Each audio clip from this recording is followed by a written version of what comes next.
Hey, what's going on, gamers? Welcome to Game Time. My name is Kyle. Time for another system overview. We've done a couple of those plug-and-play ones, and on this episode, no different. We have a nice little sort of a Namco collection. It does say just Pac-Man on there, but there is 12 classic games from the Namco arcade series, all on this handy little plug-and-play unit, and we'll be taking a look at them next on Game Time.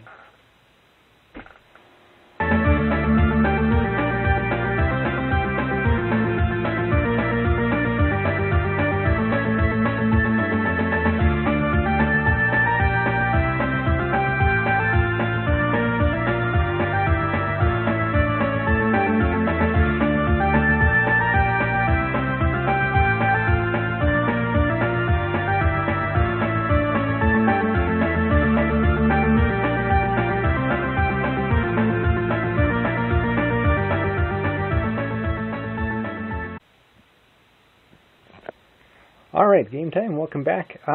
Here's basically just out of the box here. It is a nice little retro arcade collection.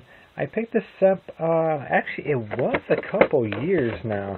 And I've kept the box in pretty pristine condition, but wouldn't you know it, shortly before filming this I spilled some Mountain Dew on the case, and now it's extremely sticky, so it's sticking to everything here.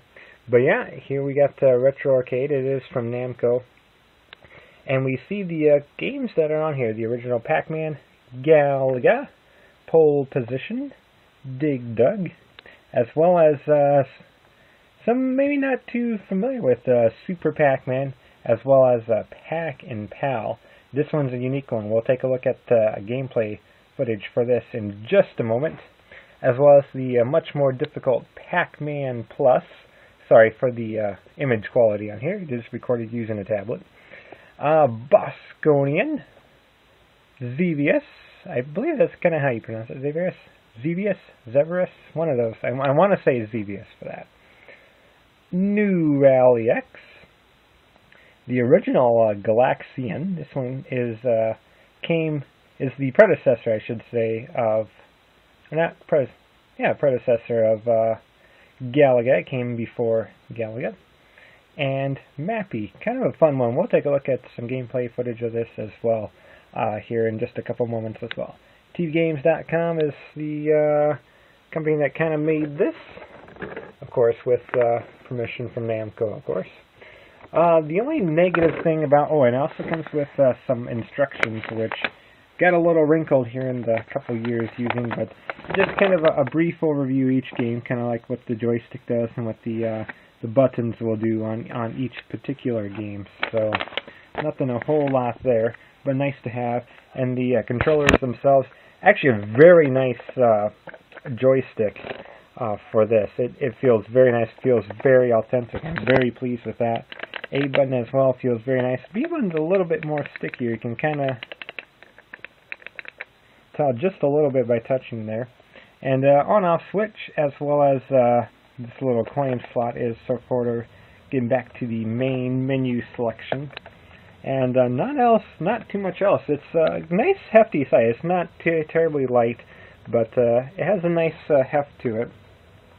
And like a lot of these plug-and-plays, you just kind of do the video and mono sounds. Nothing too spectacular there, but a nice little collection.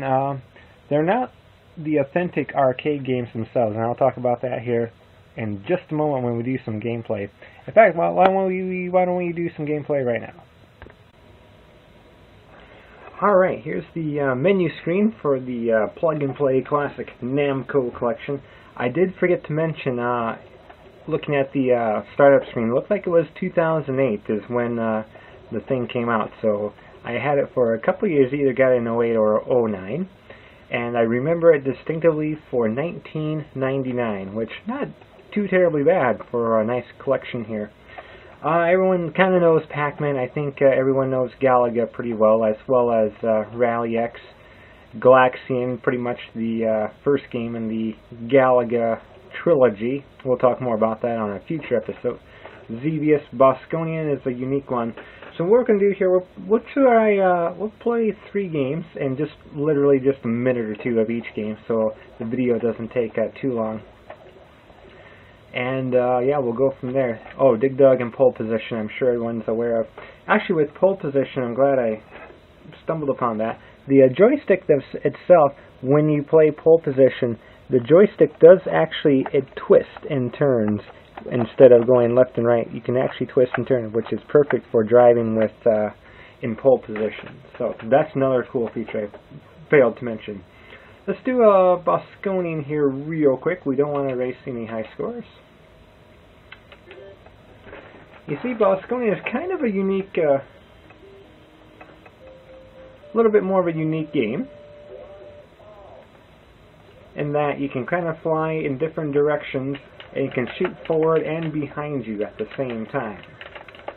And the object is to kind of get each space station out of the map. And I like to get a couple of the sections there of the space station for more points, and then when it comes time to shoot it right down the middle, kind of where that red eye is at. And that's ultimately how you destroy it. You can shoot that middle section without getting any of these side sections. But if you're going for a high score and more points, that is genuinely how you will do it. As well as some of these ships that are attacking you. Like this, you can get that middle ship for some extra points, but the ideal is to get all those ships when they attack you in formation like that.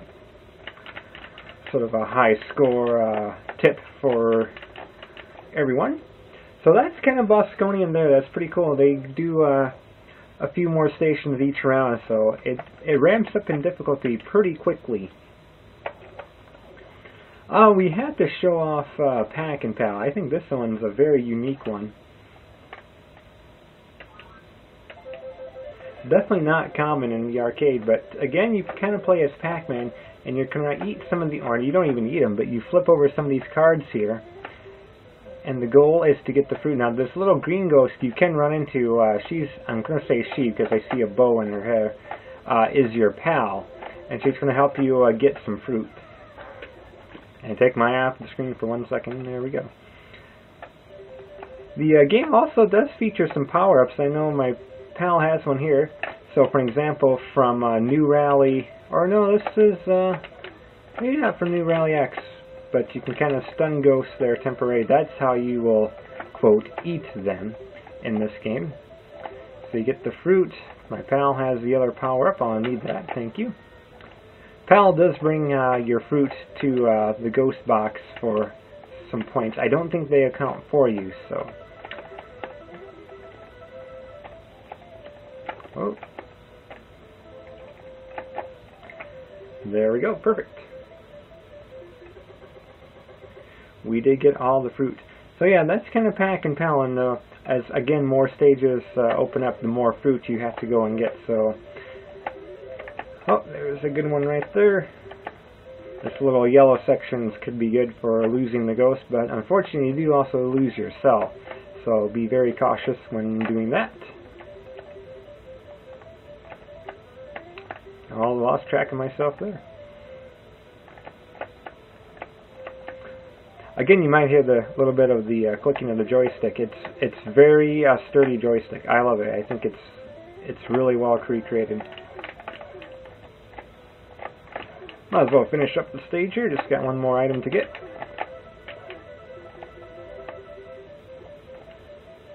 Alright, despite that early death, actually off to a very good start. But yeah, that will be Pack and Pal. Again, they're not, what I was mentioning before, they're not arcade perfect ports. For example, in Pac-Man, some of the tricks you might have in Pac-Man, like, I failed it, but from the start when you go up here, Ghost can still tag you. So it's not the perfect arcade port. It's still more of a, I guess you could say, emulator. So if anyone looking for a perfect arcade port, still might have to go with the PS3 or Xbox 360 versions that are currently out there, because it certainly isn't a perfect arcade port. So yeah, that is basically this collection. So like I said, well, we got 3, 4, 5, 6, 7, 8, 9, 10, 11, 12 classic Namco games. And we'll finish this with a brief moment of Mappy. Kind of similar to Pac-Man in some sense, because you are this mouse and you have to avoid some of these enemies coming at you. So you're getting items kind of like you would fruit or whatever, while still running from the enemies. These special doors you can go through and emit sort of like a sonic blast or whatever, and that's how you at least get rid of them for a brief moment or two. It's all about timing, really, more in this game than anything. Flashing items do give you more points. And yeah, you just kind of bounce from trampoline to trampoline and dodge these enemies. Fortunately, they can't tag you in midair. They can only tag you when you're on the ground, like I was there just a moment ago. I was close. The music's really great too. This is some of the best music I've heard in a Namco game. It's really catchy.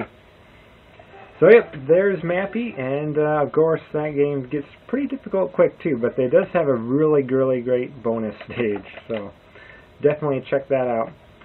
And yeah, it keeps all your high scores on there as well, as you've seen in our gameplay.